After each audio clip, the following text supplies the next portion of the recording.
2030 Commonwealth గేమ్స్ను భారతదేశం host చేయబోతోంది. గుజరాత్లోని అహ్మదాబాద్ అంటే అహ్మదాబాద్ దీనికి సెంటర్ కానుంది.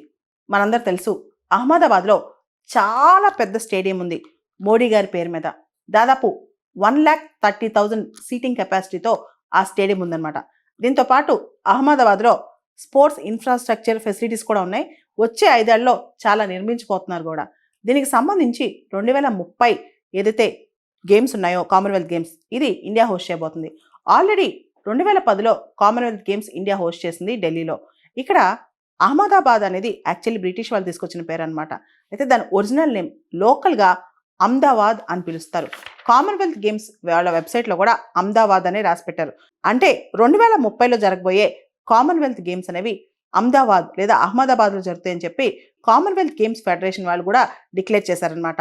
కామన్వెల్త్ గేమ్స్ ఫెడరేషన్ వాళ్ళు దానిలో ఉన్న ప్రతి సభ్య దేశం కూడా యునానిమస్గా అంటే ఏకగ్రీవంగా డిక్లేర్ చేసింది భారతదేశం 2030 హోస్టింగ్ కంట్రీ అని చెప్పి కామన్వెల్త్ గేమ్స్కి.